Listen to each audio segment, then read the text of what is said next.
fixing the code he has already written, all while drinking coffee. Andrew Norcross. There you go at the top.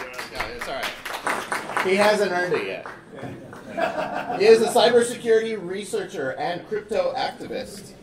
He spent the last 20 years in the hosting industry and founded Duplex 8 years ago. His clients include some of the most visited WordPress sites on the internet, including MacRumors and even local Southern California companies like Sammy's Wood-Fired Pizza. Sam Jadali. He is a partner in the Irvine law firm of Payne and Fears. I'm not making that up. And a member of the firm's technology startups and emerging growth companies. Practice group. Wow, that was, yes, all right, yeah. Jared advises clients on risk management, insurance, and compliance issues. Jared DeJong. He is a strategic advisor to the Executive Committee for Trustwork and its corporate affiliates. He also operates a consultancy that provides strategic communication and crisis management services, particularly to emerging businesses. Yeah, that's good. Tim Heggem. And your moderator, one of our own organizers, we broke our own rules by having someone speak, Leo Postovoit. Hi, everyone. I was also part of the WordPress core team that brought the initial GDPR tools as part of 4.9.6, which some of you may have seen an update notice about to add privacy policies to your website. I've also been working very closely with people like Heather Burns, I'm familiar with her, talking about privacy guidelines for WordPress core. And actually, about a week from now, I'll be in Europe helping team co-leading the privacy contributions. So anything you say here today, I'm going to try to take back to the rest of the WordPress core team. So people on my left and people on my right and people in the crowd, I look forward to sort of helping bring the future of the WordPress ecosystem into a more privacy-focused world. I'm really excited today to be here with all of you guys because this is an opportunity, I think, to really be able to bridge the gaps, really sort of help clear the air, and hopefully have you all leave excited, confident, and more comfortable with what I think is a very complicated topic. Yeah? Yeah, it's now that we're in this bigger space, it's going to be really hard to hear, so... You can just speak up.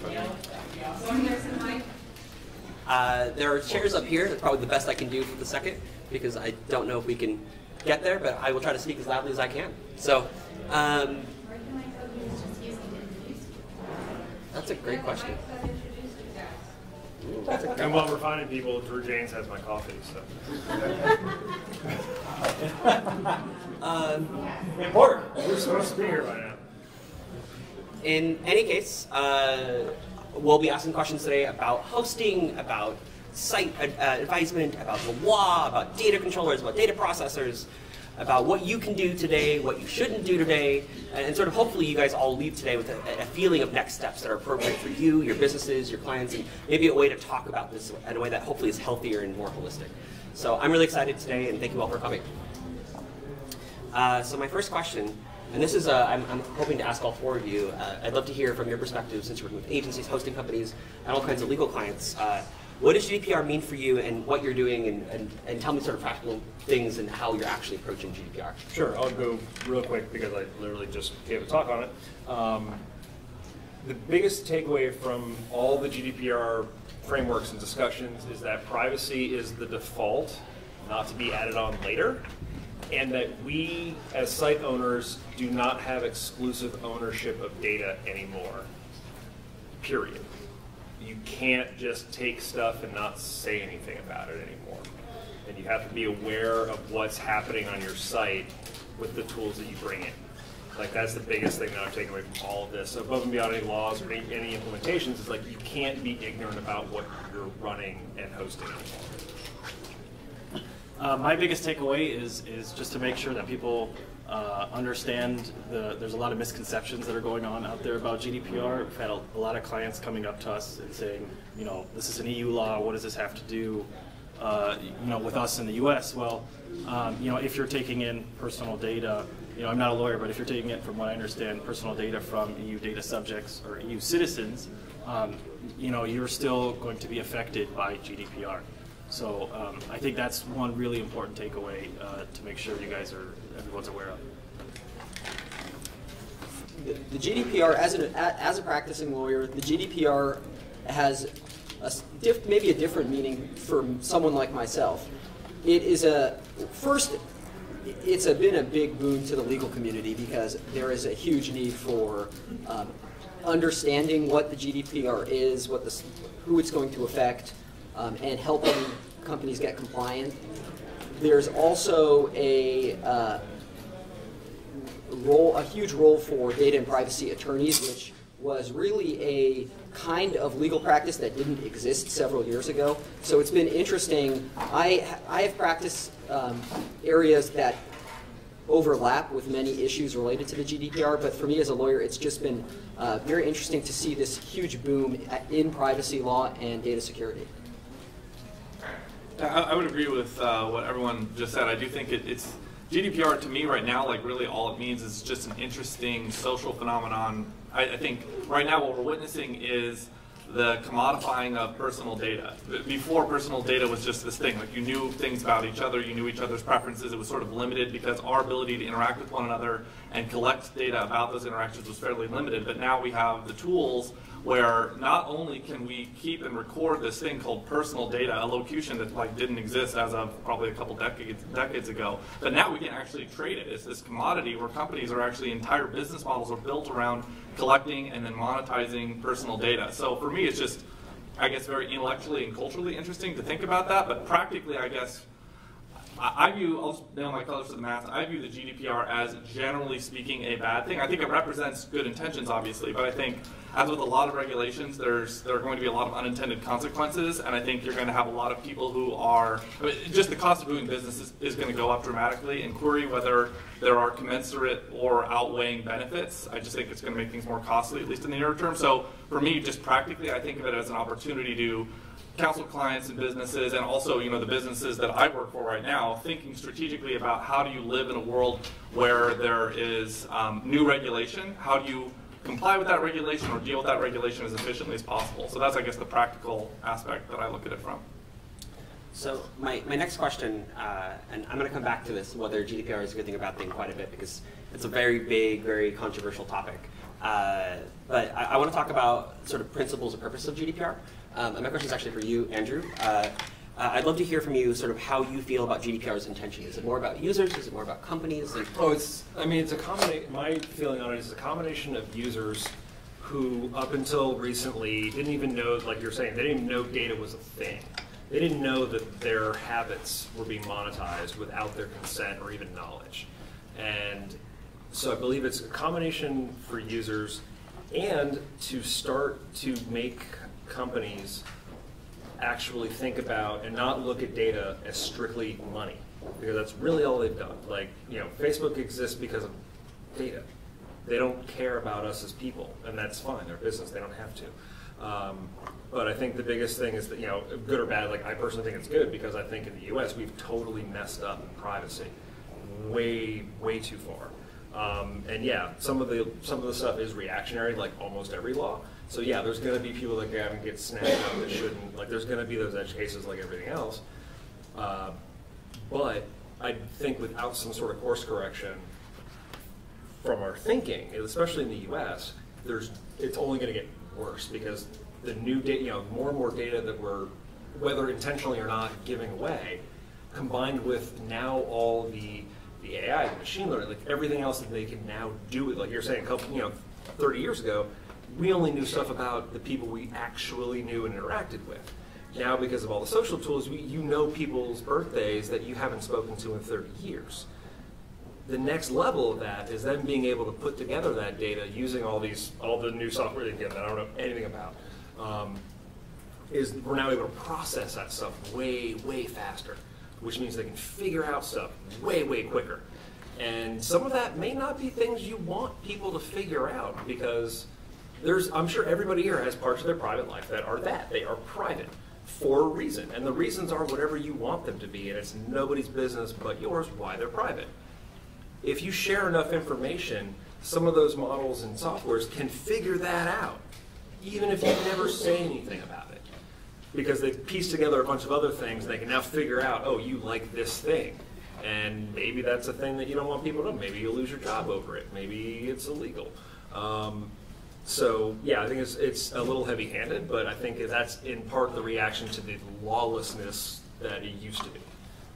So the question I feel like is most appropriate to follow up with this is there's a sentiment in the web services world that is growing quite a bit about things like Facebook, things like YouTube, things like Amazon, that either you pay for that service or that product or you become the product. And this is something I would love to hear because I think about the corporate sort of business side, business value, where you have these companies who build really large models around data collection. And anyone who's wanting to jump in, like, please share. From the advocacy side, I feel like we need to have decentralized open web systems and platforms where things are protected and privacy is the default. I'm totally with you. But at the same time, I see why a company might be trying to monetize data. So there's this balance. How do we do both? I mean, I think a lot of it is, and I definitely appreciate from the legal side, was nothing about GDPR says you can't collect this stuff. Nothing says you can't sell it. You just can't not talk about it. Like, you can't lie. And like, I try not to speak ill of marketing in general. But historically, marketing has trouble telling the truth. A flat truth with no spin, because their job is to convince you of one thing or another. That's totally fine. But to be able to craft that message, they need a lot of information.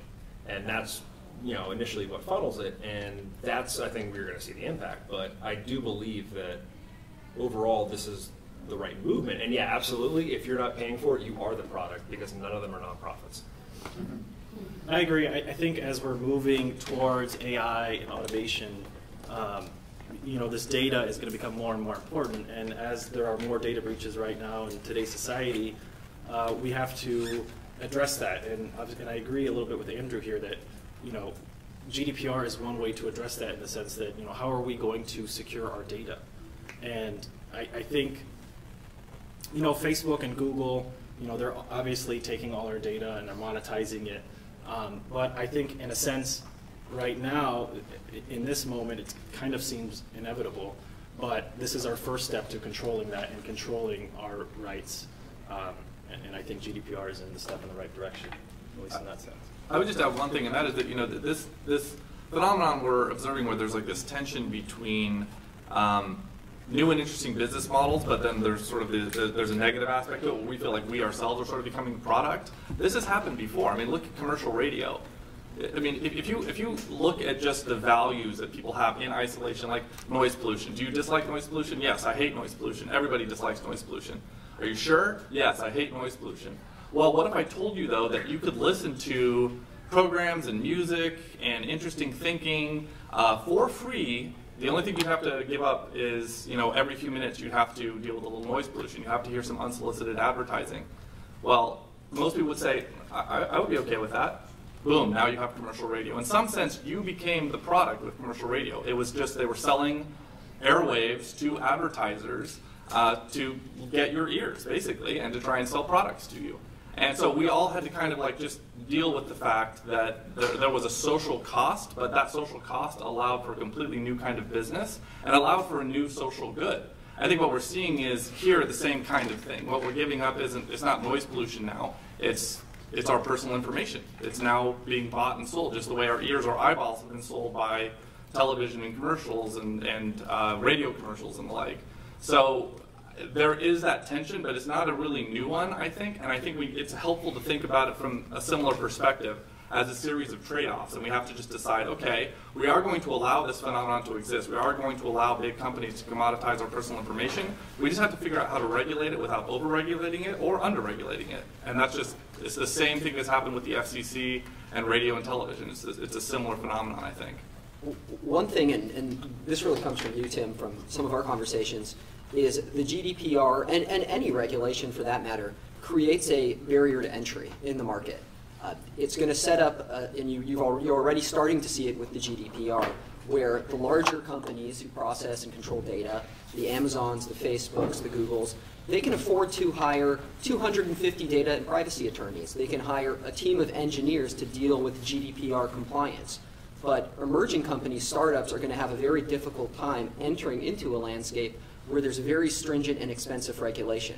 So there's going to be some pushback on growth of these companies and innovation within the space. And it'll be, I'm interested to see how it gets played out in the future as the GDPR rolls out, and then we start to see some companion legislation coming through in the U.S. So my next few questions. One real quick thing on that. I think what you're going to start seeing is, because especially, you think about the companies that come out of Silicon Valley, a lot of them are, let me get users, and then I'll figure out my business model. Which we all laugh at because that sounds incredibly dumb. But that's every company we use. That's Google, that's Facebook, that's Amazon, that's all of them.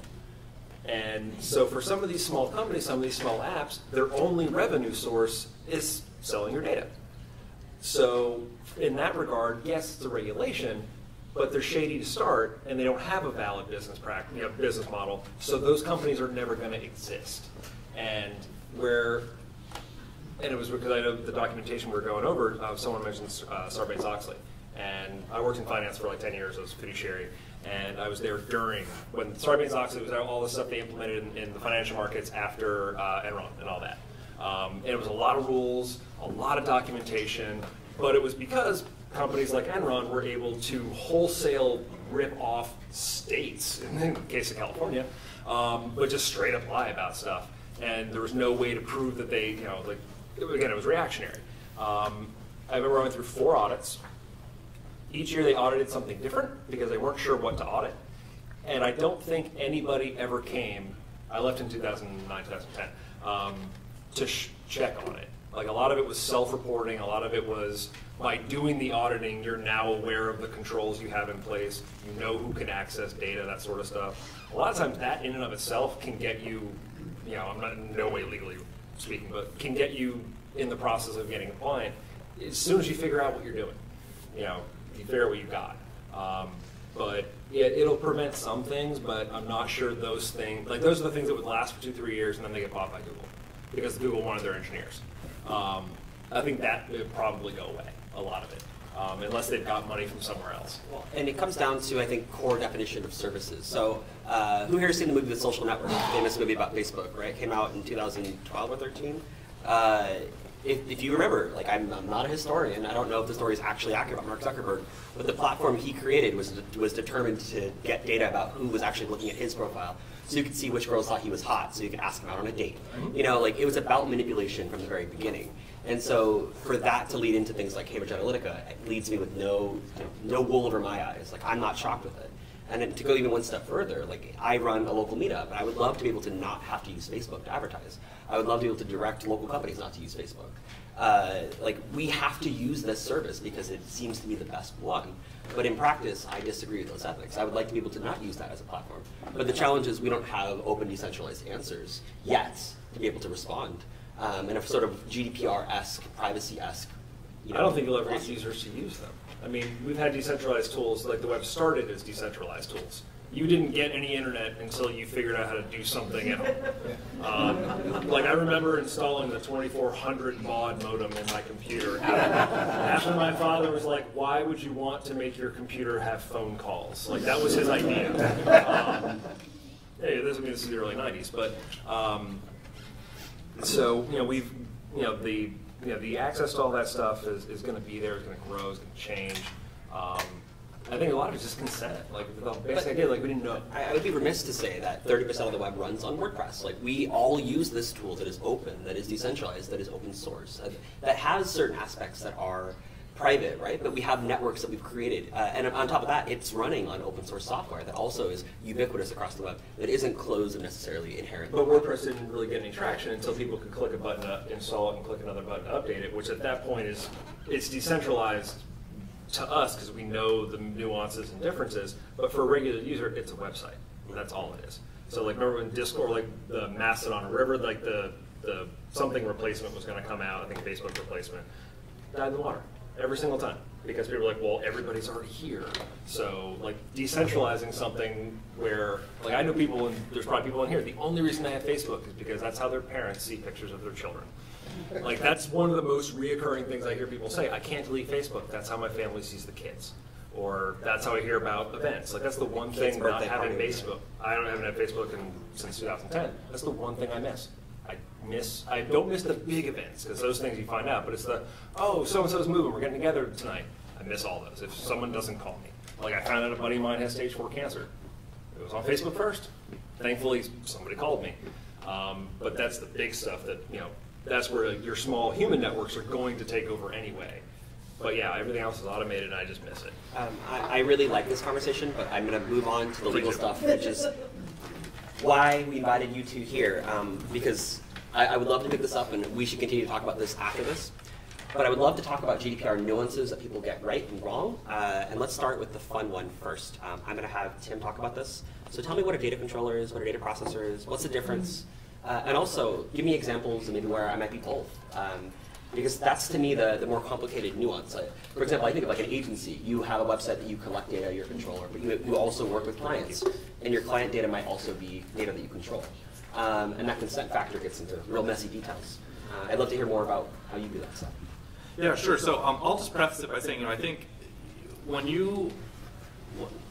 it's your job to interface with laws and regulations and codes and all of that, you kind of they lose their mystique a little bit. I think when you don't interface with them regularly, you sort of think oh, they must just be like tablets that came down from a mountain and they're very clear and everything's concrete and I just need to figure out whether it applies to me or not. And that's a question to which there is a discernible answer. That's what I think most lay people think when they think of laws, codes, and regulations. What most lawyers think is it's really messy. You've got a lot of flawed, politically motivated, self-serving humans who generated a bunch of text that they put on a page, and now we all have to try and live by it as best we can. Obviously, they're not always going to be paragons of clarity or fairness, and I think the GDPR is an example of that, right? This is an incredibly ambitious project to regulate something that is extremely complicated, and I bet you that so many of the people who touch the GDPR are bureaucrats who don't have a great deal of experience in operating, maintaining, processing, or controlling personal data at all. Now maybe they have some consultants or whatever, they have people speak at hearings or whatever and try and counsel them a little bit in this process as they try to regulate something that is incredibly amorphous and complicated. But unsurprisingly, if you read the text of it itself, as I have, you see that these very simple questions like who's a processor, who's a controller, does this law even apply to me at all? There are not simple, discernible answers to those questions. And I'll just illustrate that for you. So let me just read to you real quick from just relevant excerpts. I promise this will not take long. Relevant excerpt from the GDPR. So controller just means the natural or legal person. So natural or legal means either individuals or a corporate entity or a partnership would be a legal person. Public authority, agency, or other body which, alone or jointly with others, determines the purposes and means of the processing of personal data. So the operative phrase is, you're a controller if you are determining the purposes and means of the processing of personal data. Very vague to me. So if I'm a third party, right, and let's just say that I'm helping facilitate the means of the processing of personal data, right? I run a technology company. I'm helping control the means of it, but I'm not controlling the purposes of it. Well, it says purposes and means, right? What if I don't dictate the purposes? Whatever the data is being harvested or processed for, that's maybe some advertiser way up in the supply chain or whatever. They're the ones who are determining the purpose. They're trying to sell goods and services. That's really the purpose behind the processing of the data. Let's just say I'm a data processor, though, and I'm not determining those purposes. I have nothing to do with it. Well, am I a controller or not? I don't know. Lawyers are going to be fighting about this stuff. Well, what about processor? Well, a processor means a natural or legal person, public authority, agency, or other body which processes personal data on behalf of the controller. A processor is someone who processes. I remember in English, you're not allowed to use the word to define it. Exactly. Yeah. Yes. That was a rule. This is just bad. This is just bad lawmaking in some sense. Now, look, I can find fault like this in virtually any law, any code, any right. This is why lawyers have jobs, right? It's because laws are not perfectly clear. They cannot be. And so you have to hire people who will interpret it differently and then fight about it. And then you go to a judge, and the judge will tell you who's right or wrong. And that's going to be based on the judge's own biases and subjective opinions or whatever. I mean, I hate to be disillusioning the whole audience here, but that's just kind of how this works. And so that's why there aren't simple answers to these questions. I can just read you what it says and just tell you people are going to fight about it. And but yeah, go ahead. You got a follow-up question. I'm going to say I'm not a lawyer, first of all, but my understanding of how jurisprudence works, right? That when you actually go to see what real definition of law looks like. So we've got the law, it's passed, it's in effect. The only way we're actually going to be able to understand is as after people get sued, people go through the process, and we get case law, right? We actually get things that say what GDPR actually means.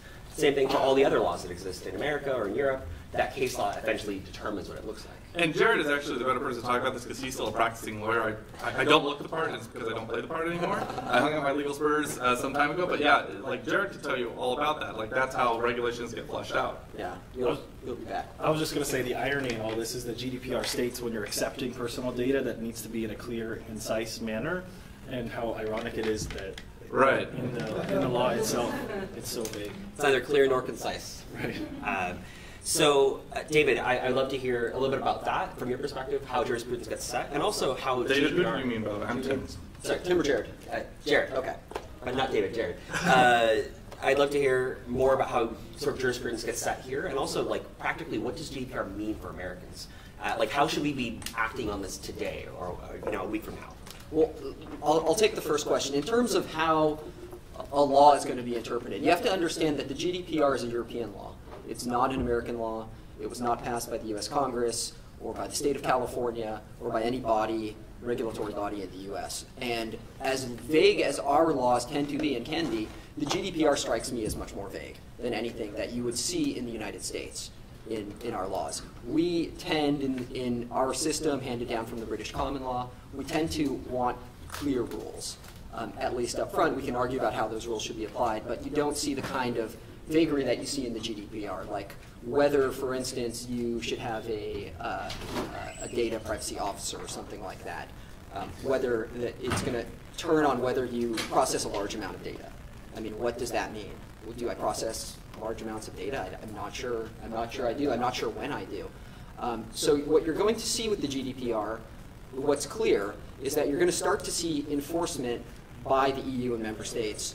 And how that enforcement looks is anyone's guess, but I think we have some inkling that it's going to be the largest offenders historically of privacy. You're going to see probably enforcement against Google, against Facebook, against Amazon, against large retailers, whoever is processing, maybe Palantir, a company like that, you're going to start to see some enforcement. And then through that enforcement, you're going to have some clearer rules emerge. Not only are you going to have clearer rules emerge, but you're going to have some clearer technology guidelines come out because folks are going to start responding to what the regulators are doing, and there's going to be technological changes that are an attempt to address and make themselves compliant. So how a response to the GDPR looks for a large company is going to look a lot different than how the response to the GDPR should look for a smaller company.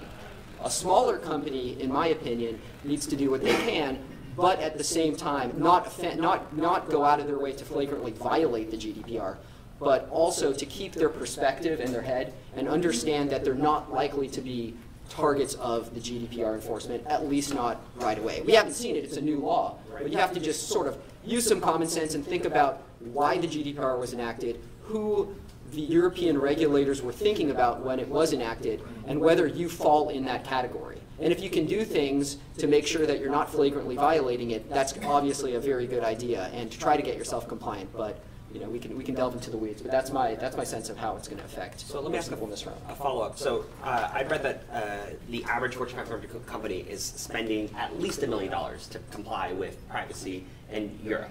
That's the number they throw out there. If I were a small business, small medium market business, I have employees, and I do things. I have practical speaking, and I'm probably speaking to most of the room here. What should I do to actually?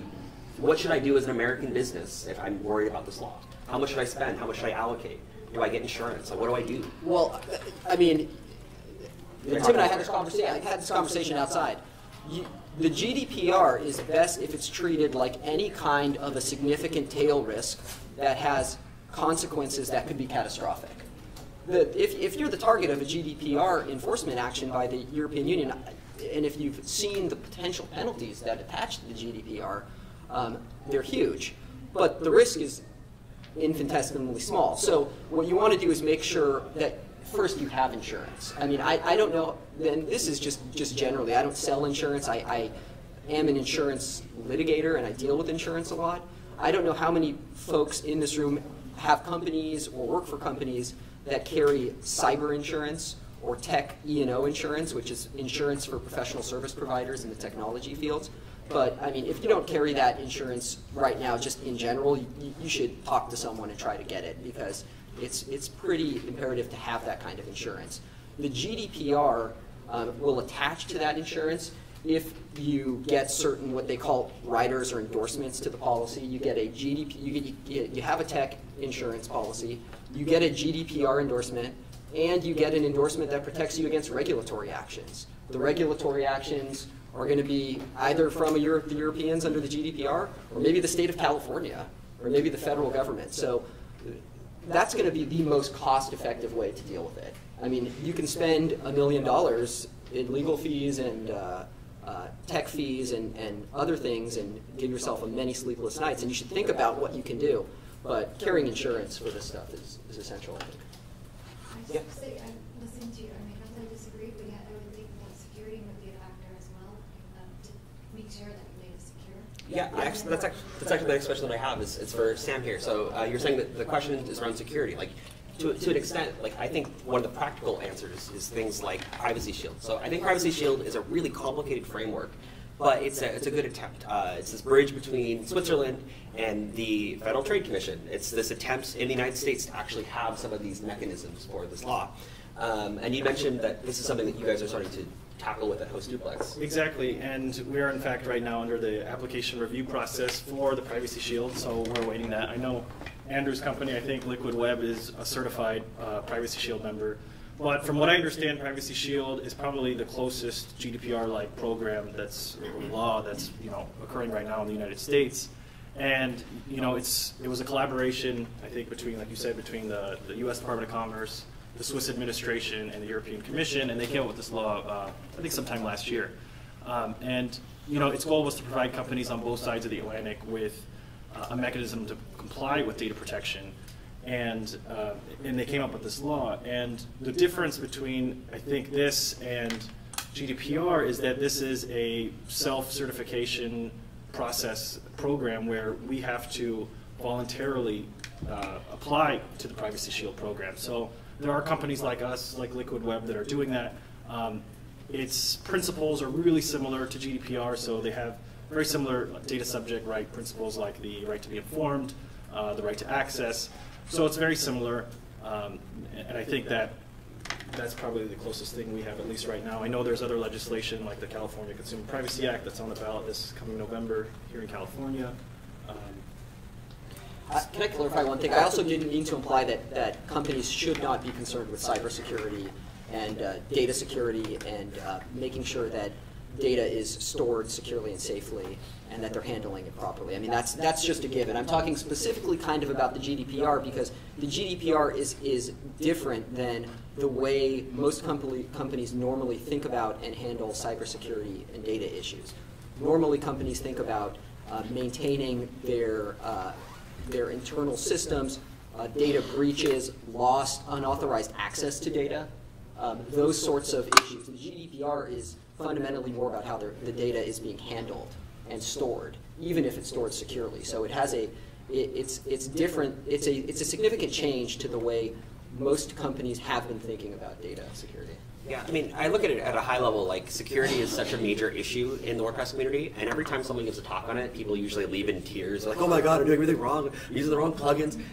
In reality, you probably are doing things wrong, and there are a lot of responsibilities that you aren't paying attention to. There are tools like WPscan. If you don't know about WPscan, go home and cry. It's really terrifying. If you don't have a web application firewall, you probably should get one. If you aren't doing code review for your PHP and you're not escaping and sanitizing data, you're probably doing things wrong, and someone could break your website very, very easily, right? And I think a big part of it is separating the things we've already built and the things we're already using from what we're building going forward. Because we can't we can't just go back and say, sorry, didn't mean to, and then just revert everything. Like, we can't do that. So, for the things that I've already built and the things that, already exist, that's going to end up being case law. That's going to end up being, determining like how much of what I'm doing is processing compared to controlling. Again, that's all going to be ironed out in many, many years over course. But when I'm building something new and I'm starting from scratch, I have the opportunity to very easily comply with most of what is they start to outline Because it's like, okay, what am I storing? Like what is my, because nothing in GDPR says anything about programming languages, frameworks, database schemas, cloud or local, any of that stuff. That's irrelevant. It's the, what are you storing, where are you storing it, how are you storing it, who are you giving it to? If you're building something from the beginning, you can automate, it's by default. You just start with the idea that the data needs to be private, secure, keep it as little as possible, as short as possible, and get rid of it as soon as you can, and don't take what you don't need. I can speak for myself and a lot of other software that I've worked on. We kind of treat it like a kid at a buffet, like we go get everything on our plate and then go back and decide what we're going to eat later, and then just leave the rest because I guess someone's going to pick it up. So figure out what are you really collecting and why. And then what will most likely happen is you're collecting it and then someone else, usually a position above you, is going to be, oh, well, we need it for this. Why? Well, we want to do this. Why? They treat them like a toddler. Like, it sounds terrible, but if they can't say why they need it, I maybe wouldn't give it to them. Because if they can't articulate clean and easy why they want this information, why would I give it to them?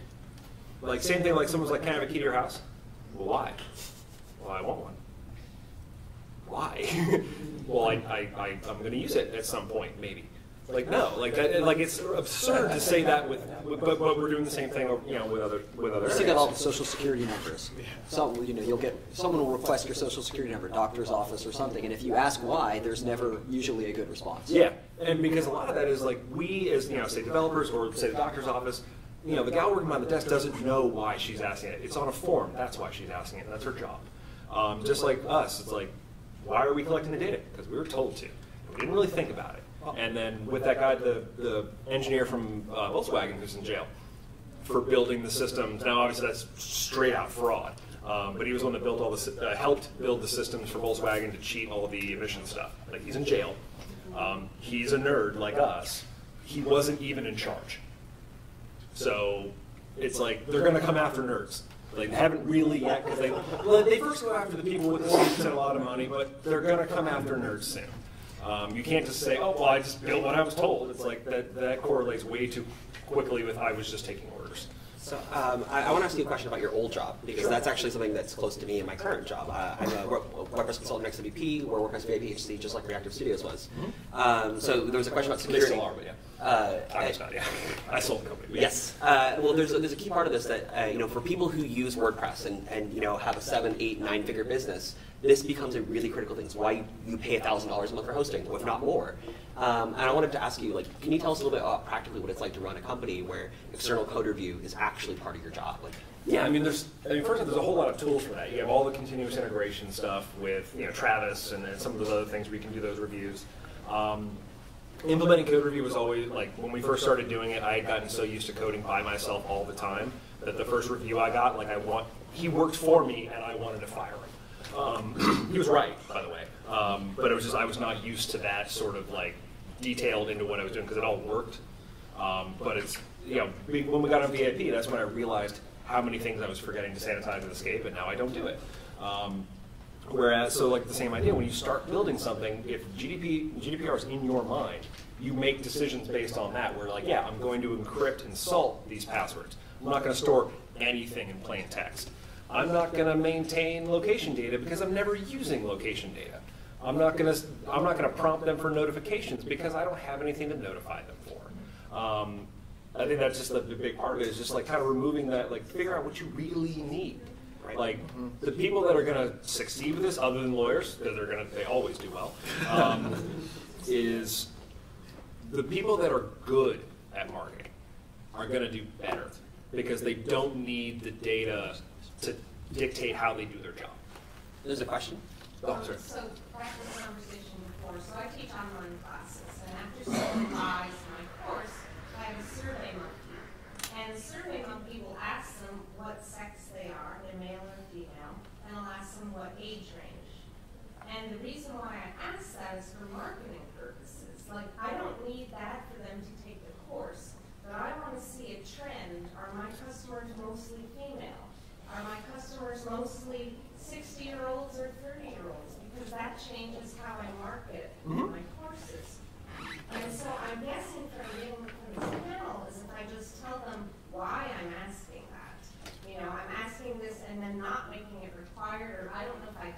You can't. So some of that's vague, but some of it, yeah. My understanding, and I would let lawyers get detailed. You can't force people to not agree to it. In the sense that, like, you can't give them a button that says, by using this website, you're ignoring GDPR. Like, you can't do that. You probably could, and it, depending on who you are, is how long you're willing to fight it in court. But yeah, there's nothing wrong with that data. There's nothing wrong with you collecting it. You just have to tell them. Like, that was the biggest thing. Is like, we never really, I think the biggest people that are going to get sued first, ad networks. They're going to get sued because they're easier. Ad networks are going to get sued first. And social media networks. And literally the two people who are like first dockets in I think the Netherlands, if I'm not mistaken, were Google, who's a major ad network with double for publishers, and AdSense, and Facebook, which is also an ad network and social media. So as long as I tell them why it's reasonable, and they don't have to fill it out. Yeah, no, yeah, you can't make it, you can make people agree to terms and service. That's totally fine. But from there, like, yeah, if you can't force them to give you that data. In theory, maybe you could not sell it to them, but you can't make it, you can't be after the fact, oh, you have to give me this data. And for the lawyers here, can you clarify, because I've seen it in two different places, does GDPR apply to your EU citizens, or the transaction is happening actually in the EU? Because an American can go to Italy, and while they're on vacation, buy my course, or my next door neighbor could be an EU citizen. So which is it? It has nothing to do with citizenship. I've seen that online a fair amount. Is like, oh, this limits your ability to transact with EU citizens. Citizenship is like a legal fiction, right? Just, I'm a U.S. citizen, but I could be anywhere and still be a U.S. citizen.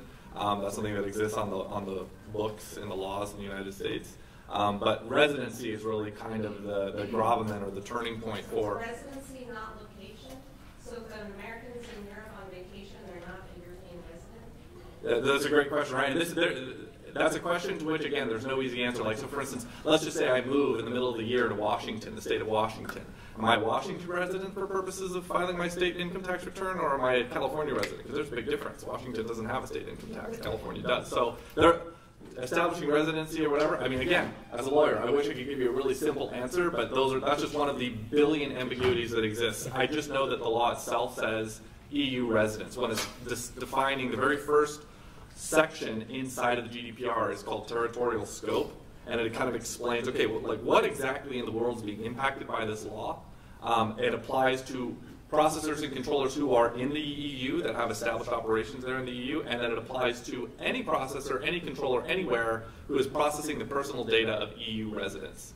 And so how do you establish residency? That's an ambiguity. In practical terms, I plan to actually test this with every single one of my web services in Tuesday when I'm in London. I'm going to be filing subject access requests for every single service that I use. So that's the thing. You're that guy. I'm that guy because I care about this topic. Can I ask a really simple question? I mean, could you just run a note on your footer of your website saying, hey, we collect data on this site, and as long as it's opt-in? They have to opt in. Yeah. Right.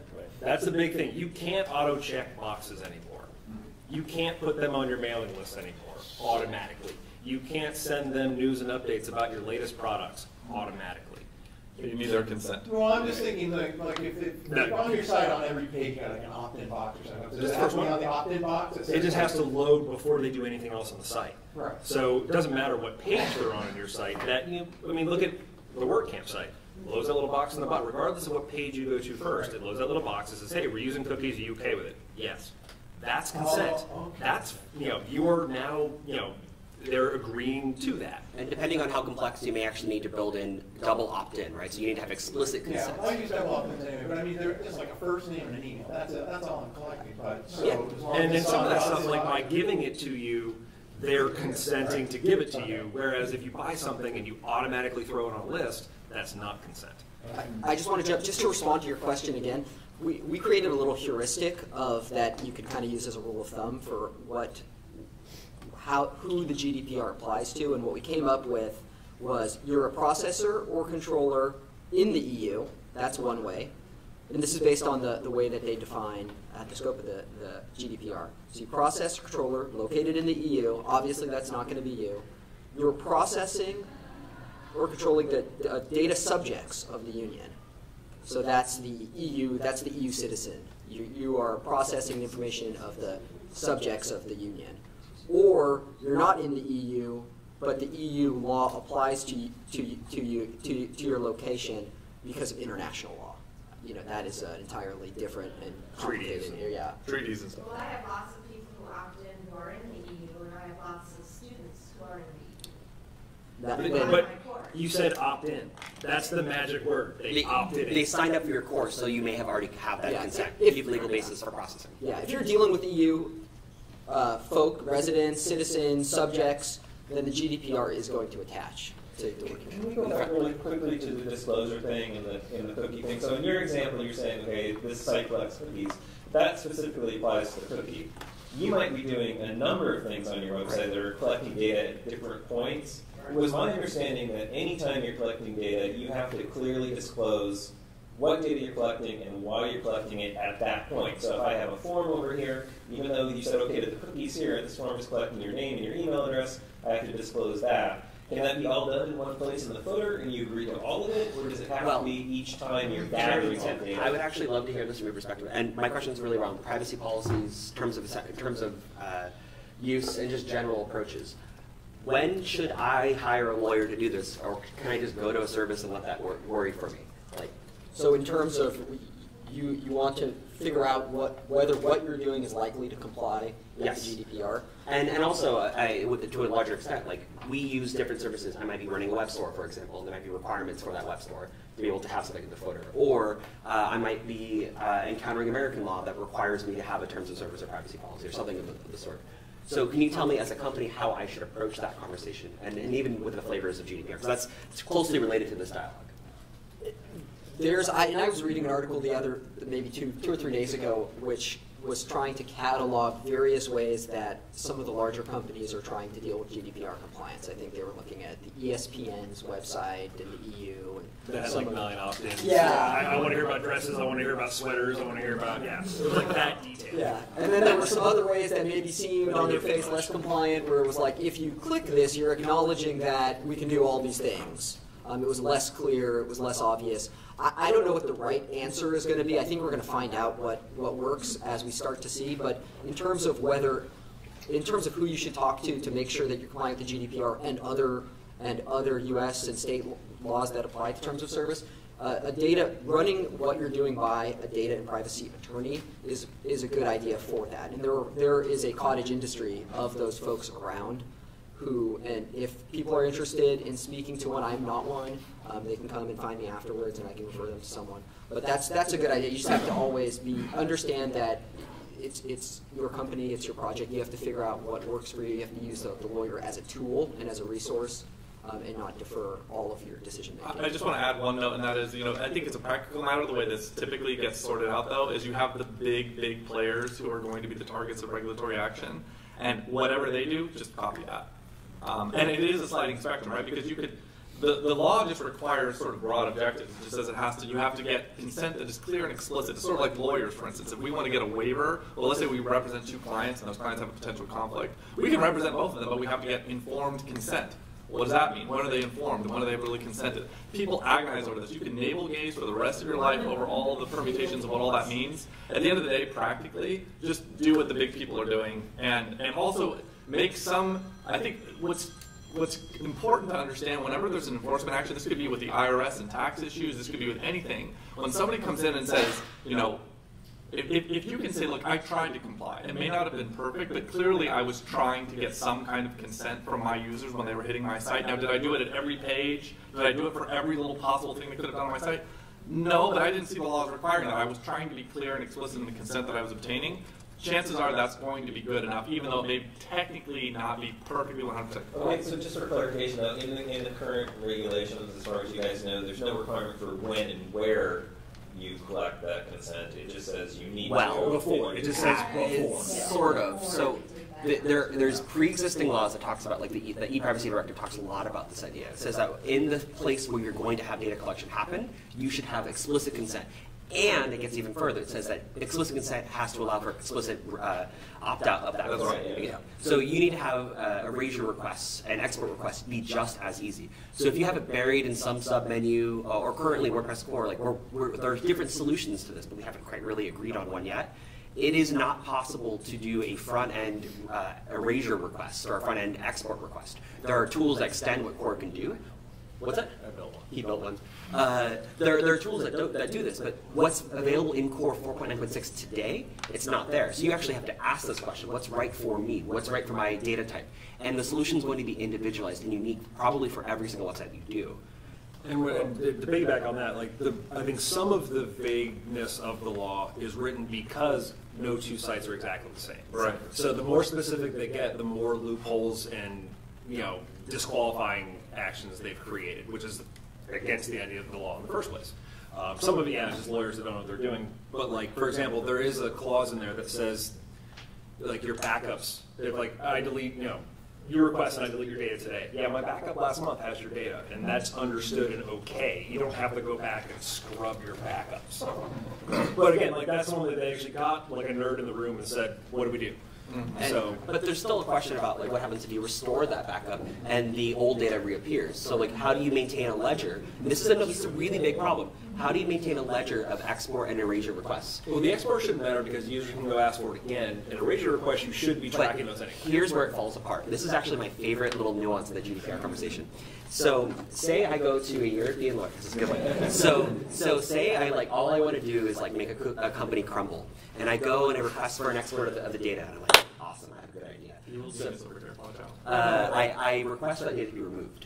And now I go to my European lawyer friend and I say, let's sue the pants off that company. Well, that company no longer has that data or any information about me to be able to then use against me in a legal case. And so like literally the only answer to this that I've thought through, and I spent a lot of time thinking about this, is that you actually have to have every single file, every single data point, have some like MD5 sum, and then that be published to an open ledger, like blockchain. Like literally you have to have some public place where you verify all that data, external of that system. I would export the data before I went to sue somebody. Otherwise, I couldn't file a case if I didn't have any proof. But if the company who originally controlled that data no longer has that data, how do I they have it? But I mean, big companies shred documents all the time to avoid litigation. They still go to jail and get caught. But how do I defend myself against the company, against someone who's trying to sue me if I'm the company being sued? I show you, hey, this is the data that you gave me. Your name is on it. But how do you know that data is valid without necessarily having that ledger be open and public? That's why lawyers are involved. So, but my point is there's no clear answer. But there's no clear answer. So the closest answer I've discovered, like I've talked to several different people about this, is there has to be an open ledger to be able to publish that data somewhere. And like Sam, I bet you have a dozen ideas about this, considering your background. I mean, in terms of, yeah, I mean, I think the record keeping is going to be difficult, especially when it comes to hosting providers like us. I mean, there's going to be backups. We maintain offsite backups, onsite backups. So I think we have to have plans of actions in place. We as providers need to know where we're placing all this data. But I think the blockchain is a great utility to be using to keep a ledger of all these transactions. Yeah, and so like, for example, like an MD5 sum has no data. It's a summary of the data that's been exported. Right. So like, and it's just a matter of that nuance. Like there has to be some place for that information to be stored. Do you guys have any feedback on that weird scenario? I'll just say very quickly. I think on the technical side, I really have nothing to add. I'll just say that one of the things just to remember about the GDPR, and this is sort of kind of like not often discussed, is that a big part of the GDPR is the right to be forgotten. We often talk about GDPR in terms of the right to privacy, and I think people probably have some vague sense of what they mean by that when they say it. But a big part of the GDPR is the right to be forgotten, the right to have information about you eliminated, which is a really weird thing to think about because people just pick up data about each other. Like if, Jared has a photographic memory and he just remembers the way I look. He's now got information about me. That is his information. I can't easily get him to get rid of that information. But essentially, that's what the GDPR is now requiring of all companies. It's saying, look, you've seen this person. You know something about this person because they interact with you, but now you need to forget it. And I wonder about technically the feasibility of even doing that now, especially for a lot of businesses where they're not even doing the storage. They're using Amazon Web Services or something like that, and there's cloud storage going on, there's stuff going on in the back end that they have no control over. And so that's where technically I don't know how you do that, and I don't know if something like blockchain or a ledger system, which Jared actually knows quite a bit about as someone who has a lot of knowledge of cryptocurrency, I don't know if that would comply with the GDPR. I do know that GDPR definitely defines personal data very broadly. If it can be indirectly even traced back to a natural person, it constitutes personal data. So the anonymization that you would get or the pseudonymization of blockchain, does that comply or not? Jared can probably speak to that better because I don't know how easy it is to trace it back to the people who are actually correlated with those transactions or with that data. But if you can, then the GDPR applies. So I don't even know if that would be So there's something you said earlier about like when we started doing this with radio. And I agree because understanding with TV and radio and a lot of things, I know that by receiving advertising is the way that my eyeballs are paying for this or my ears are paying for this. Right. But the moment I turn the screen off or I turn the radio off, it stops. They don't get to put ads in my head after the fact. Yeah. Well, if it's a really catchy jingle. Yeah, I mean, I remember jingles from when I was a kid, but I don't remember. I forgot my birthday more than once as an adult. But it happens. So the idea that, and I think that was a big thing. I know that as a transaction, by using this, I'm giving up something, or I'm giving them something, whatever the case may be. But the new, thing of it is that they're still using me when I leave. I log off, and now they're constantly repackaging and repurposing and pulling in other data and building. If you really want to get freaked out, Google Facebook shadow profile. If you really want to get worried about it, but. The fact that it's just constantly going, and that's new, and that's why we don't know what to do with it yet. Yeah. One intriguing thing that I actually wanted to ask, Jared or Tim is, how do you think GDPR is going to affect the blockchain? Since the blockchain is immutable, especially public blockchains, how is that going to come into effect, or what's going to happen there? It's we were actually discussing this the other day. It's very unclear how the GDPR and things like the right to be forgotten are going to interact with immutable ledgers, and that those technologies, when you have information that's placed on the ledger which cannot be removed, and there is no person to remove it, there is no person who can be regulated. It's decentralized, it's there, it's not going away. It's just unclear. It's not really, the regulatory scheme is not set up in a way to deal with a blockchain like many other regulatory schemes. I mean, there was, I don't know how long ago it was, several months ago, where there was one individual who put some illegal material on the Bitcoin blockchain, which people may have heard of, and it was probably put in there in some sort of jest to try and test the boundaries of whether or not accessing the blockchain would now be illegal or it could be removed, and there's going to be issues. I don't know to what extent personal data is going to end up on the blockchain, but the definition, like Tim said, is very broad. Right. If you can indirectly use a blockchain to trace, if you can trace back to a digital wallet address, and through the digital wallet address use that to figure out who an identifiable natural person is or business, that's arguably falls within the GDPR. So I'm not sure how that. We're going to have to wait and see on that. I think maybe it's just going to evolve over time, but you may have to give up your right to be forgotten if you're publishing to an immutable record by participating in that transaction. That you have to understand that the data there is there, and that's a scary concept. And one thing to consider, they're not even done implementing GDPR. They have a whole other phase of it coming soon, the extension of the e-privacy that you're talking about. They're not done writing it yet. So they're not even finished implementing what all this stuff is. And so to try to get too worked up about the minutia now is just, it's dancing on architecture. It's just figure out what figure out what are you collecting. Because again, I realized there's a bunch of sites that I didn't even know what I was asking for and what I was storing because it never mattered. It just never mattered to us. It wasn't a malicious thing. I wasn't packaging and reselling anything. It was just tracking some stuff when people logged in, and I ignored it because it was set up when I built it. And I'm like, it'd be cool to know this thing. I've never used the data. So it's stepping back to, okay, look at your marketing. What's your click rate? Is it worth asking for all this data to get one sale every 3 months? Probably not. But more importantly, it's knowing what everyone's doing. And that's the thing. It's your site. It was really easy before to ignore everything else that was happening. I just write my blog post and everything's cool. You just can't be oblivious and ignorant to it. How it gets enforced, we'll see. They're going to enforce it however they decide to enforce it. Well, I don't want to be the test case, put it that way. I don't want to find out how they're going to enforce it by being enforced. For me, it's the ethics question, right? When a salesperson, and not to pick on salespeople because that's how we get funded. There's a question of when we have these open description fields, right? You know, someone is writing basic information. This person works at this company. They're doing these things. They're this kind of lead. They're doing that kind of thing. In the open description field, they write about someone's divorce or someone who's sick or someone who's dead, like someone who, you know, going through something. That data needs to be categorized. It can't just be used in these fields. But it can be deleted. Yes. And that's the one thing. Like, look at your contact forms. What are you collecting that's relevant? You're saying like you wanted the male and female and the age so you could figure out who to market to. Again, that's totally valid. And you're only asking for that information. You're not asking their political leanings. You're not asking their sexual orientation. You're not asking any of this other stuff that's irrelevant to whether or not you want to show an ad to a 60-year-old or a 20-year-old. And that's the thing. It's like we just collected all of it. We're like, what do you got? Bring it on. You know, more data? Sure, it's great. Like, the more information I have, the better. No, not really. It's guardrails is what I usually say, right? Like, it's guardrails and removal. As much as we can, we should all be trying to get rid of the things that we're doing we know that are toxic. I have another question about... She's behind you. She's had her hand up for a while. Sorry, can we like drop it way back to like we're at a WordPress event and I've got a couple of WordPress questions. Anybody mind? No, I like that. Go for it. So bloggers, comments. The core solution is now a statement that seems that it doesn't actually cover GDPR. Do you want, or can we save this information for the next time that you log in?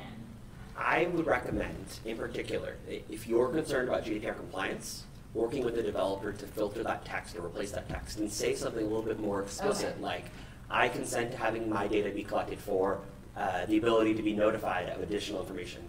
In addition, I may also have this data be used in other ways, such as whatever you might actually do. And I'm informed of my right to withdraw this consent at any time. So, like, I looked at that statement, I was a little bit blown away that that was the solution, because it just seemed like, you know, to add that kind of a statement into core and to have it be something that didn't actually comply seemed a little odd. So we'll all filter that to change it. It's a challenge because people don't necessarily want to see crazy legal text in the WordPress site. So how do we do this in a way that is somewhat it's the same people that are also sorts of surprised when they do a cookie scan on their site. And, oh my goodness, I'm collecting 120 cookies when they're running a media buying campaign. You know, it's like, I've been, sorry, this has been my life for 3 weeks right now. The other option is disable comments. So disable comments, but because then but the third is if they say yes, and you're not registering users, you're still collecting their full IP. It's not anonymized IP. So how do we deal with that in WordPress Commons? I believe I saw a track ticket that actually talked about this, and they talked about a way to try to filter that out. But the challenge, and this actually gets to the heart of a much bigger question around IP addresses, which is, you know, like, how do we as web apps, including WordPress apps, websites in particular, right? We're doing all of this stuff, and we have to use IP addresses to do the things we do. From a security standpoint, to a functional usage perspective, to a service standpoint, like, we're doing IP collection as part of that core service. How do we do it in a way that, you know, is compliant, that hopefully doesn't get us in trouble, but collect it in a way that prevents us from any security concerns, and occasionally store it so that we understand that. There's also a really big question here around processing. So I know NPR, for example, when you are in the EU and you ping npr.org, it pops up a panel that says, you have two options. You can go into the site that's going to have cookies and stuff happening, or you can go to this text-only site. And they use GeoIP targeting, right? They determine where you're going to go based on those two things. And so you get the choice of having a full, in-depth NPR site, or 1996's text-only site with no images, no JavaScript, no CSS. Which might be actually what you want. It's a lot easier to read and it's a lot faster. It loads in 0.18 seconds. And I think it's important to see where your IP data is being stored, because traditionally, you know, you may be storing your comment data in your WordPress database, but at the same time, your hosting provider is also storing that IP data. And I know right now, and correct me if I'm wrong, but I think there is a loophole within GDPR that allows for hosting companies, when it comes to security, we're allowed to keep those IP records to detect fraud and to make sure everything is safe. So, so it's important to know where that data is also stored, because it's not only just in your database, it's also at your hosting provider as well. And that needs to be delineated in the relationship that you have with your hosting provider, but does that need to be delineated in the relationship you have with your visitor through your privacy policy? IP addresses are weird in and of themselves because A, you can spoof them really easily. You can run them through VPNs. You can do so many things to make your IP address incorrect or straight up invalid. That's kind of a weird one. And it's on the list because, like, I was digging out, and of the list, almost everything was absolutely identifiable. Biometrics, you know, things like that. But then it was IP address. I could run, like my truck has Wi-Fi. It's the dumbest thing I've ever bought, but it has it. So that means it has its own IP address, which means if my phone connects to my truck Wi-Fi, I now have a different location, even if I'm in my front yard. It's pinging, because it's a cellular thing, it could be pinging off a tower 15 miles away. So now, am I 15 miles away or am I in my front yard? So then the question becomes, why am I even bothering to keep IP data? And to go one step further, who can ask a question here? Who's connected to the current, like the space Wi-Fi here? We're all sharing the same IP address. Congratulations. So it's a really basic question. Yeah, and that came up like in Napster in colleges. They used to, when everyone started dial-up and stuff, like who's this coming from? A college, because they had 3 IP addresses distributed amongst, every dorm room. So we have this whole thing that we have to anonymize the IP through Google Analytics, right? You have that choice to do it. You're not supposed to collect it in the first place. It's in terms of service. It's super clear. It says do not collect that IP address, whether it's there or anonymized. It says don't do it. Google Analytics collects it themselves. Correct. And you are still responsible for anonymizing what they collect. Correct. So you have to implement that. And I want to call it one more thing here that I think is really interesting. So if you use an iPhone and you're using Safari or using a Mac browser, a really basic sort of ubiquitous thing, people talk about user strings, that you report that information in the header to a web browser or web service that parts it back. Most of the time people think that's not really that personal. If you're using a weird operating system, like I use a lot of Linux distributions and weird browsers, and because I like alternate solutions, I love the open source world, my data might actually be extremely unique. I might be the only person using Chromium on Pop OS. Like, that might be me. It probably is only me. And I'm okay with that, right? Because I don't mind that. I might try to spoof my data so I look normal according to the rest of the internet, or I might not. So my data set might actually be able to pinpoint me in this whole large field of data. So understanding that this sometimes gets really, really messy in definition is really, really critical. There's something real weird, and I made a joke about it during my talk, is that some of my tattoos could be considered, obviously they're all personally identifiable, but for example, when I got a coffee cup tattoo in my hand, one of the things in the Steam is the little WordPress logo. I was being clever that day. That ended up put in Torque Mag, a handful of people put it on sites. So theoretically, if I were in the EU, I could say delete it, but also you could look at this tattoo, and there's people in this room that knows exactly who I am, simply by seeing this part of my hand. So what is considered personally identifiable, and actually just personal data, because they do separate, we say personally identifiable, which is very narrow and rigid. They say personal data, they take into context, they take into account aggregation, which we don't. So it's what's personal, again, you know your site. If you don't know what's running on your site, forget everything else we've said and figure that out first. All jokes aside, because you can't make a decision on what you're supposed to do if you don't know what you're doing already. You can't plot a course if you don't know where you're driving. So figure that out first, and then see what you need to implement. In the very back. I have a question about intent versus effect during the transition this phase of GDPR.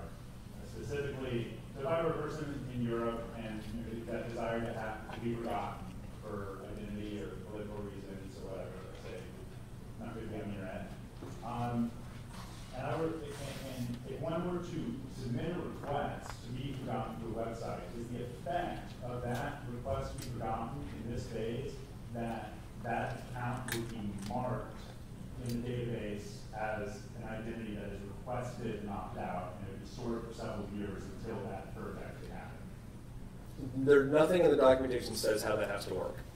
So how it gets implemented, again, like we've said a bunch of times, what is your site doing? What are you collecting? Because how it gets implemented is going to make a big difference. If it's e-commerce or not, if it's location or not, if it's targeting ads or not. There's so many variables that go into what your site has that you can't say this is the blanket rule for everybody. So is the legislation, does it read that if they request delete it, or does it read if they request mark it for deletion? It says forgotten and erasure. They use the word erase a lot. So literally the idea is that in perfect effect, ignoring how technology works, if I could have a laser beam that shot through all the different layers, whether it's the single context database, the backups, the paper backups, the thoughts through everyone's heads, in the perfect implementation, which of course isn't possible, all of this stuff would be removed. It would be like that person was never there. That's the ultimate intent. The implementation is going to be messy. And these people will be fighting for a very, very long time for and against these kinds of requests. And making good money doing Jared will be doing that. I'll be on the sidelines with the rest of you, sharing your mouth. For record to prove actually did erase their data? This is exactly what we're talking about earlier. They don't know. How do you prove your What we're saying is you should take an MD5 sum or some other technology, parse all of the individual files. Lost everybody. And yeah, I know. So you do something where you have a record of that, and then you put it in a public record like blockchain. So really, really messy and really technologically savvy sort of solution. That's probably what you have to do.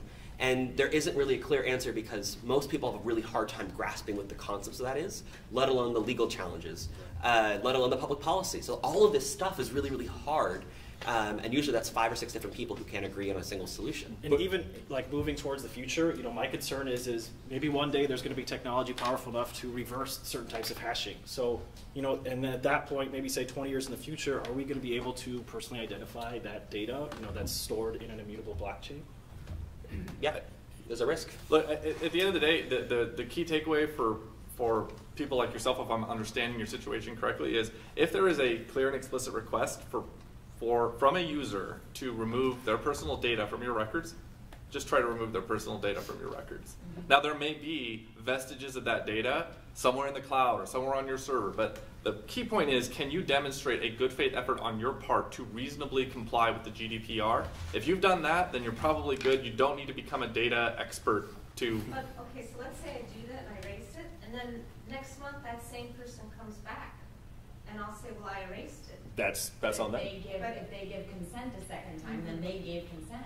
But Yeah. I've already erased it, and then he's saying, no, you didn't, but I did. I have to keep a record that I erased it. Well, now I'm still storing their data. There's to look at this more practically, like someone might request for erasure and then might sign up for a service again. So think about all the dating sites, for example. Someone might be like, I had really great success. Oh, just kidding, I broke up with someone. Let me delete my old profile and start over again. Like that's not out of the question. People want to reset their own accounts for a variety of reasons. Or like in the back, you mentioned about having, you may want to just disappear from the internet. You should be able to, under the European Union's vision of the future, to no longer exist on the internet if you so choose. But it may be really challenging if some of your data is extremely tied in this whole web of things. Yeah. It is just impossible, though, to prove a negative. So if somebody comes to you and says, prove to me that you deleted my data, you're just going to have to say, it's gone. I don't know how to prove that to you. I can't. All I can do is just, like, I guess I could show you my server that has everyone's data, and you won't see yours there, but that's never going to happen. So anyway, like, yeah, and people are just going to have to take your word for it. Like, we've talked about a lot of stuff that's kind of high level and kind of like more like wide span. Like, worry about your situation. Like, yes, there's so many different variables and big that could come into play, but most of them are probably not relevant to you. And to steer a little bit more directly, I would do, whether you have a big budget or small budget, at the minimum, some sort of audit, some sort of assessment around your stuff. Right. So if you have a budget for a real audit and you can hire someone to do a privacy impact assessment, that's going to be a lot better. You should list out all of your services, how that data is being collected, and then, what's that? I think we have to stop at 5. Oh no, we've got about 20 minutes or so. Oh, okay. Well, then I'm going to the bathroom and I'll be back. I was trying to wait until the end. You have the opportunity to do a privacy impact assessment, to be able to identify all that stuff. So if you're using Google Analytics, using MailChimp, you're using Constant Contact, you're using several form technologies, when someone requests for an export or erasure, make sure it complies with all those services. Get all that stuff out of it and remove it. And one other important thing, I think, is to contact your hosting provider and ask them, hey, how are you processing your data? It's something that you should know if you're especially running like an e-commerce website. So there's no harm in contacting and asking them, especially now. I mean, most of them should be GDPR compliant already. So yeah, make sure you do that. Yeah, I would also say try to the extent it's affordable, and this stuff is pretty affordable, carry cyber insurance, a form of cyber insurance. I'm not selling cyber insurance, but it's very important for companies to carry it. It's very broad coverage. It covers all sorts of risks, including GDPR if you get the right endorsements. It covers data breach, all sorts of problems related to electronic data. And if you're in this space, it's going to be a lot cheaper than doing a privacy assessment, I can promise you that. Yeah, most of your money right now is coming in the form of doing some sort of tech-enabled, internet-enabled e-commerce. Like, you absolutely should get that insurance. Like, there was a time when auto insurance was like this exotic thing. Now everybody has it. You have to have it to drive. Personal data and cyber issues are just going to eventually become as ubiquitous as cars once were, although cars are going to become less ubiquitous. So maybe that's a less powerful analogy as time goes on, because eventually we're not going to be using cars. But anyway, you got my point. You should really think about it. Sorry, just clarification on that. You're advising that for the person who owns the website, i.e., I do work for clients that they all own the website. The data's hosted there. You're not saying cyber insurance for me as the developer. But I would honestly. I'm advising it for everyone who, if you're offering a professional service to companies and it's related to, I would 100% recommend that you at least look into it. And it's techie for someone like yourself. We talked about this already. Like my interpretation of processor, how this works is really critical. Most agencies are probably processors of data and don't recognize that flaw in the law. The way it's currently defined implies very specifically that we process our client's data. So you probably have a production copy of your user's database on a real website to be able to do the work of staging the site locally. In that case, you have 100% copies of what could happen on a real website somewhere. So if you're distributing unsanitized, unsafe copies of a website somewhere, you potentially could be destroying someone's future by having a direct copy.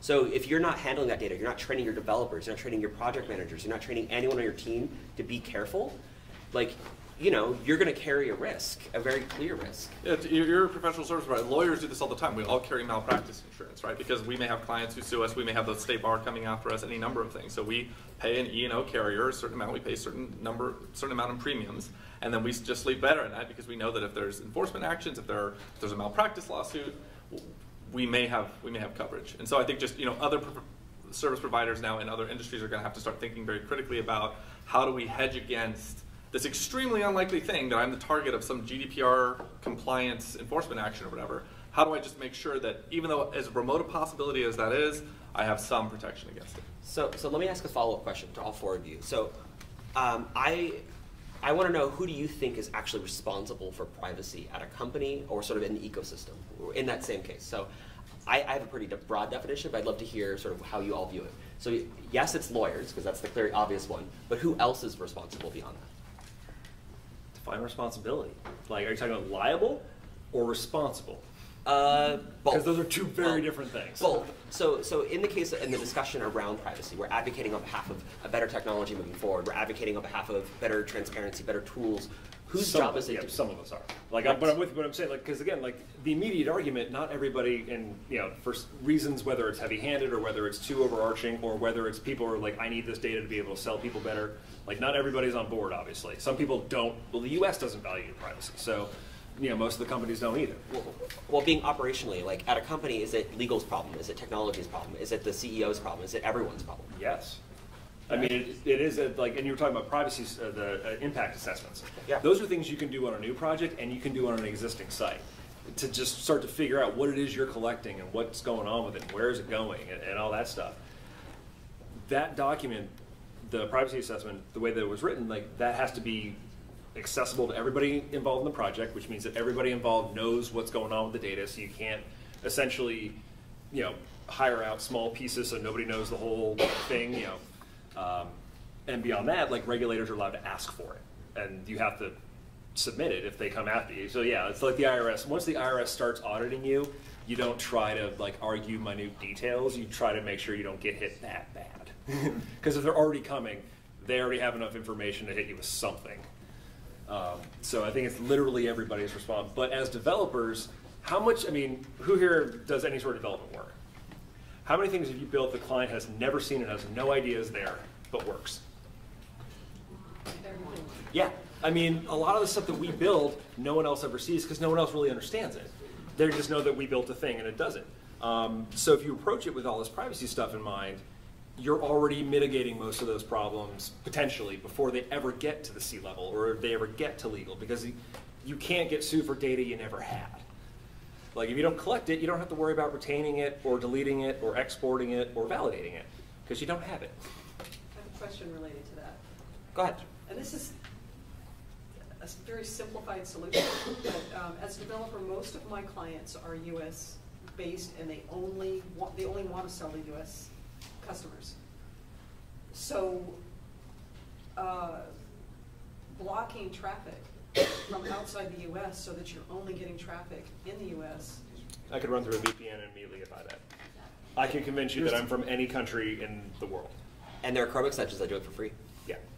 So there's that's, I mean. So that's not even considered. No, and the thing is, like, to try to say, look, we're trying to. Well, this is the key part. Well, I would just say, and Jared, you can tell me if you're in your reading of the GDPR, I'm wrong about this, because look, this is a law. It's long. It's boring. It's the sort of thing that you can like trip up on the little details. But do I think if I were a developer, let's say, and I say before you can even get into my site, there's just a simple pop-up question. And the question is, are you an EU resident? If you say yes, boom, it says you can't go further, you can't go into the site anymore. And if you say no, I'm not, now you can go into the site. Is that something that would allow you to sort of make sure that your website could be not GDPR compliant, but still be okay because you're just not servicing EU residents, and so in some sense you are GDPR compliant? Maybe, that might work. I think that would be the sort of thing where if... No, I mean technically blocking traffic. You're talking about, like, I think the LA Times there's no way you can guarantee that. It's a little more messy than that because, like, in reality, the way the EU approaches this is very similar to ADA and very like sort of other accessibility type laws. We want to be inclusive of all people who come to a thing. So, like, if you come to NPR's website, they give you two choices: either go down the rich media experience that includes ads and partner networks, or go down the other route where you get the same content, the core technology content. A small business who, like, for example, a small business who only wants to sell to people who live in Orange County, even, like, not even the world. Right. They can't take on the cost of trying to deal with the world. They just want to deal with people. And here's the thing. For a small business, most of what Facebook has to do is not what we have to do. Right. We're not collecting that data. That's what I'm saying. Like, but I mean, but like those situations. But the compliance there would be really easy. You simply have to tell people what you're doing, and that's really it. Like, if you want to boil it all down, you got to tell people what are you collecting, and what am I doing with it, and you can un-opt in if you want. You can opt out if you want. That's basically it. And that's at least good faith. Again, like without being a way to delete it. On the ballot this fall, there's the California Consumer Privacy Act, which has a lot of GDPR-esque things, right? Correct me if I'm wrong, but like these are concepts that are coming to your wonderful, safe place of Orange County. This is something that might be here very, very soon. That was going to be the second part of my question. And like, if you need short-term stopgaps to get things in place, maybe, sure. I'm thinking as a way to, like, while this all sorts out. Or just add the button. I mean, that's the thing. It's like we're fighting back because in the U.S. we don't, holistically, Leo does not agree with this, but we don't value privacy for shit at all. We do a little bit, but not really. Very, very little. We do a like little imagine bit. how long it took to get HIPAA in place, well, which is a very and detailed, FERPA, as well as other laws that and ADA. I mean, like this is a really big thing. Most people think of regulation as anti-business. I'm fighting my clients on this. Like I've been telling them in advance that this is coming and we need to have a discussion about it, and they're like. Well, I think I mean, again, this is something where the whole liability question comes in, and we don't know yet. But I would be willing, depending on the client, depending on what they're collecting and all that, I would be willing to fire them if they're not willing to implement changes. Because at that point, I'm taking on, like, just like I wouldn't do certain clients, I don't care who they are, certain industries I would never touch. Same idea. Like, if you're not willing to follow the rules, I'm not going to be associated with your site anymore. A lot of them are saying that the rules. Tell them they're wrong. Yeah, and I mean, as shitty as it sounds, straight up say you're wrong, and I don't. I mean, and I've said except this that French exchange student who accessed the website from the UCI dorms, and then all of a sudden you're not compliant with the GDPR. Right. That's one thing I would just do, and Jared and I were talking about this earlier, is if you're a developer, right, and you have clients and you have a written agreement with them, you might throw in an indemnity clause. Again, if you're just looking for simple little stopgap measures, even just to protect yourself. It's the sort of thing where, look, you have to think about this, and you have to think about whether your clients would even tolerate such a thing, but what you could do is you could essentially say, look, if I ever get in any sort of trouble for GDPR compliance, you're indemnifying me. You're the one telling me that you have zero concerns about GDPR or whatever, so if you're really confident that I'm going to put an indemnity clause in our services agreement such that if you use my development services, you're going to hold me not liable, or you're going to pay for my lawyer to defend me. Indemnity clauses are very common in any sort of contractual or commercial relationship. You might consider throwing that into your services agreement. Especially because they could go in and install something on their own after you built it, right? And maybe you have a retainer, but you didn't notice that one little plugin that they installed because you're busy doing other things. And the thing that I'd recommend anyone in this room who builds websites for themselves, for other people, is to ask the question about user empathy, right? It's the reason why we advocate for mobile first or accessibility or privacy, right? We have this question. If you have your identity stolen or you have your data breached, do you have something happen to you? Do you understand what might happen? And I would think in your case, I would reposition that conversation and work hard to get that client to understand the value of some of these things. And if it doesn't work, I would be just like Andrew. I'd fire that client. I'd work with people I'd rather have. Because I'm not taking on somebody else's liability. And I'd rather have a web where we have these controls in the first place, where we think about security and the law and privacy and accessibility. All this stuff is interrelated. Currently, I'm in the position of finessing the conversation so that I can gently guide them into understanding how important this is. Right. And it's a process. But in the meantime, while that process is taking place, I'm thinking, okay, what are all the things? It would be way more work to try to pigeonhole out all the different things that may or may not be compliant for a short-term thing. If they're never going to agree to it, then that's something you need to figure out on your own, how comfortable you are essentially still being tied to that entity. I don't think any of them are going to be never. They're just like, well, convince me, explain it to me. And then the convincing may be, I can no longer work with you if you don't implement this. We have 2 minutes. We didn't talk about breaches at all, and I feel like I would be remiss if we didn't. So what happens when a house catches fire? There's a data breach, something happens. That's the question for our wonderful legal people. Who do you call? What do you do to fix it? How do you prevent the next fire from happening? Well, first, I'll beat the drum again. If you have cyber insurance, you call your insurance carrier because they're going to help you and pay for all of the problems that are going to flow from a data breach, including notification. There's very strict laws in California regarding what to do in the event of a data breach. There's specific notices that have to go out. There's all sorts of consequences flow. You obviously have to work with your tech team to identify the problem and fix it and figure out well, you first have to, you have to figure out what happened and then fix it. There's a host of immediate issues that come up, most of which you will have money for if you carry cyber insurance, but you need to have a plan in place beforehand because you don't want to be the person who's scrambling to figure out what you have to do after the fact. Right. And I was just going to elaborate and say that, I think first you need to actually determine what was breached, what data was breached, was there compromised data, because especially with CMS systems, there's a lot of vulnerabilities, especially with different plugins who are developed by third parties. So I think first you need to, contact your hosting provider. If you have another security person to look at your logs, they just need to examine the logs and see, okay, what was actually taken. It might have just been, a random SQL injection where somebody was using something for cryptocurrency mining and they didn't actually take any of your data. So I think you actually need to determine first, is there a data breach or not? Because I feel like the term hacking or malware, it can be so ambiguous. So I think you really got to see what's going on. And the key part of this is that there's a technology component to this. You need to have people that you can work with and trust to fix this stuff and be able to determine how severe it is. You need to have a legal exposure risk management structure to this. And then you need to sort of be responsible. But it starts with empathy, right? That if you care about the end result of your users, you get to the right level of. It's like the tech is catching up with pretty much every other industry in terms of regulation, and because we've not had almost any, and it hasn't all been good because of it. So we're being in finance, regulation is second nature. I was used to that, and most of them are in place with good intentions and to prevent, it keeps honest people honest. If someone's going to steal from you, it doesn't matter what laws you have in place, they're going to steal from you. But there's some people that might take something and don't even think it's stealing because it was right there. But you put the fence up and they're not going to walk into your neighborhood. You're not going to walk in your yard anymore. So, yeah, you cannot prevent 100% of everything ever. But you focus on the things you have direct control over before anything else is what sites are you running and what are you doing with them? I don't care what Amazon does. They're Amazon. They're bigger than me. They have more money than me. So they have a bunch of my money. So I don't necessarily care what they have to do, in the sense that most of their rules don't apply to me.